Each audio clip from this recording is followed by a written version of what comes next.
So what made you leave US? You had a stable job there. You were a professor at the Howard University. And what made you leave the West and come to India? This happened in a couple of phases. Now, when I was a student at MIT doing my PhD, I applied for a Fulbright fellowship to come to Bangladesh, at that time East Pakistan. Why would I do that? My roommate in college was Mir Mobashir Ali, a Bangladeshi. No? So my original intent was to go to Dhaka. Okay. So in life, sometimes you want to do A and you wind up doing B, right? So I got the Fulbright fellowship, but then the Muktabani started a revolution against Pakistan. And the US government who was giving the grant said, you can't go there, it's too dangerous now. So then I talked to my professors, and many of them had worked for Le Corbusier in Paris. So they said, there's this lovely man in a place called Ahmedabad called Balkrishna Doshi. Instead of going there to Dhaka, why don't you go to Ahmedabad?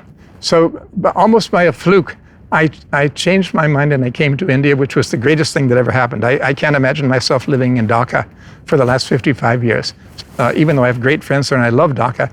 But India is a country full of opportunities. It's a place of joy, and I'm very happy I came here. So, how were your initial days in India? You mentioned about not going to Dhaka and reaching Ahmedabad. So, could you please share those memories with us? Well, let me tell you one thing. India was a different country then. When I landed in Ahmedabad, I stayed in a lodge and I took a bicycle rickshaw to Doshi's house. Okay. And Doshi said, go stay in the hostel with all the other boys. And I had never had vegetarian food before. And the masalas and the dals and everything were very difficult for me. But all of the guys there were so helpful.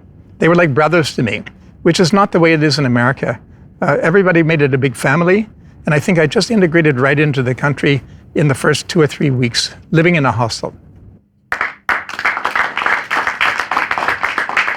So, were you also one of the initial founding members of CEPT, if I'm not wrong? Well, I was, in the sense that Doshi and Bernard Cohn and a few other people started the School of Architecture. But when I came as a Fulbright fellow, I made a proposal, hey, we need a school of planning here, urban planning.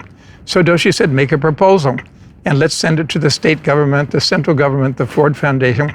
So that proposal went, and then I was invited, it cleared, and I was invited to come back and start that school when I was 28 years old. Okay. And my professors at Harvard and MIT all said, get out of here.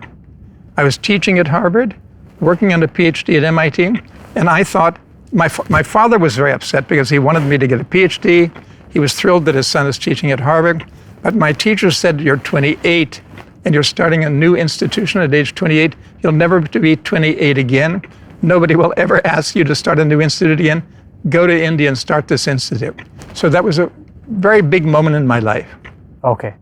And so moving ahead, what were your initial projects in India? You see, my first projects, I can use the word I stumbled across them. There was a student of architecture at what is now CEPT, whose father was running the SOS Children's Villages in India. And they wanted to build 2 new SOS Children's Villages, one at Bhuwana outside of Delhi and the other one in Calcutta. Now, these were unique projects where orphans would live in villages, and you get a chance to design a model village. So if the village I designed it at Bhuwana outside of Delhi is a hierarchy of houses with courtyards, neighborhoods with courtyards, and then a big central courtyard. And it was very exciting. And then I did another one in Calcutta, which is in Salt Lake. And these are 2 very large social work projects. They sort of anchored me into social work in the beginning. I did a free project in Baroda for a man called Sinat Bhai Mehta. I did a housing project in a slum for him.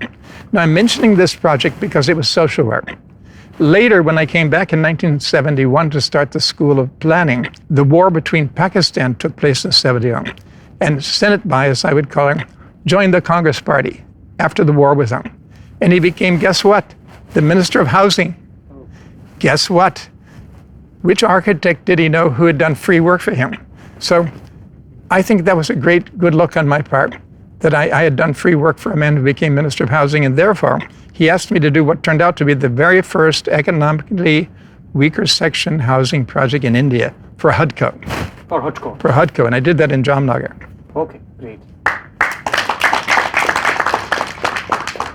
Now, another very interesting project, since I had built the economically weaker section housing project in Jamnagar, the World Bank had a problem in Chennai, in Madras at that time. It was called Madras.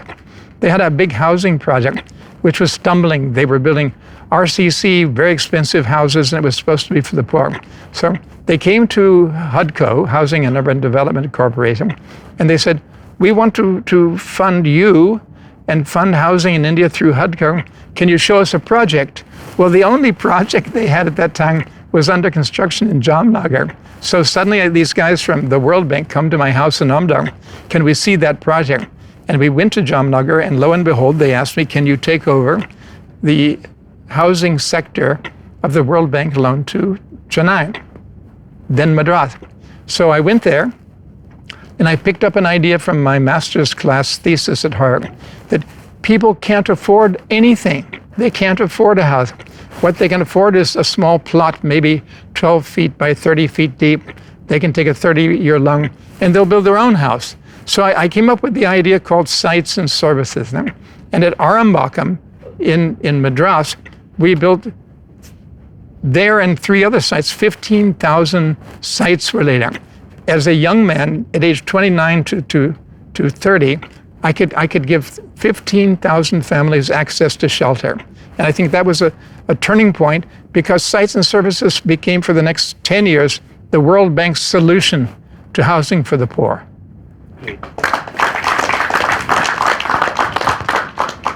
So, I'm aware that there is a special place called CDS, and you founded that institute with great love. And a lot of your colleagues, a lot of your members in your office took inspiration from that project, and they are still there with you today because of that project. Would you like to talk about it? Yes, see, when I started the School of Planning in Ahmedabad, we were doing physical planning. We were doing plans. We were doing sections through cities, and it was physical planning.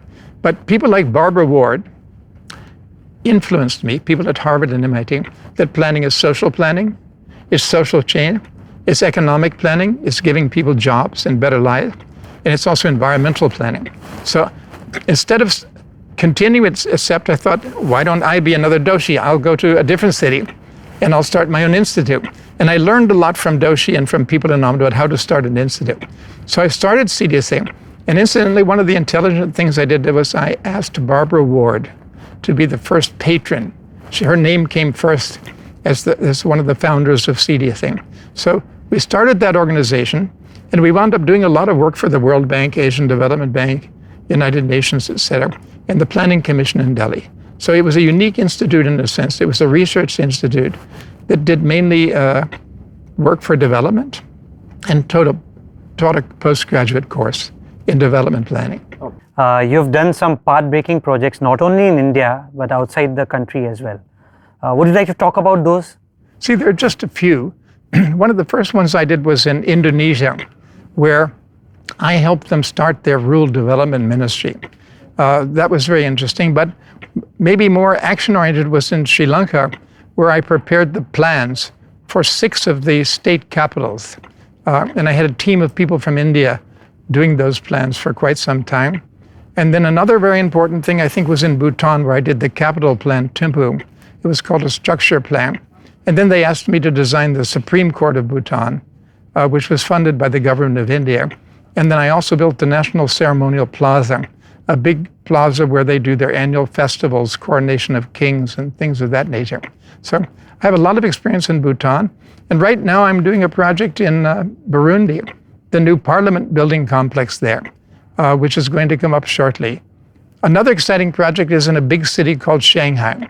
In Shanghai, we have a 10-acre site where we're putting up a 1 million square foot brain research center. That's very exciting.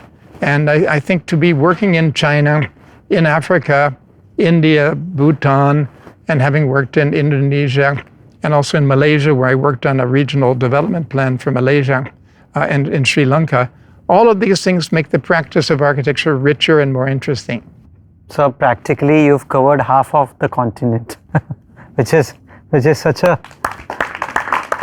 amazing feat to achieve. Sir, you're very passionate about reading and writing as well. I personally am aware about a few books that you've written. Would you like to talk about those books with our, See, my favorite book is a book which you should all have a copy. It's called Letters to a Young Architect. It was first published in 2011. By 2012, it came in the top 10 best-selling books in India. And it was there for 18 weeks and stopped on the 18th week. Why? Because we ran out of copies. So it was no longer in the top 10 best-selling. Now, this book in 2013 was translated into Chinese. Then in Dhaka, it was translated into Bangla. It's translated into Gujarati. Right now, a Marathi edition is coming out, a Hindi edition is coming out, and a Persian edition is coming out in Iran. So the book, incidentally, seems to be read more outside of India than in India, but I think we have a very big market in India as well. There's another book which was published in Milan, in Italy, called Christopher Benninger, An Architecture for Modern India. This book is very popular in Europe, and in Manhattan, Rizzoli is probably the most famous art and architecture publishing house in the world. They picked it up and published it in America. So it's got pictures of our work, which is very important. So it's shared, the image of our buildings have been widely shared through publication. And right now I'm writing a book called The Principles of Intelligent Urbanism. Another one is on the history of architecture. It's called The Story of Architecture, an Indian Narrative, where I want to try to write in a very friendly way a history of architecture in India. So I love reading. I have so many books in my library that Ram Prasad wants me to throw out half of them. So I have a big library, and I love to sit there and read and write and work.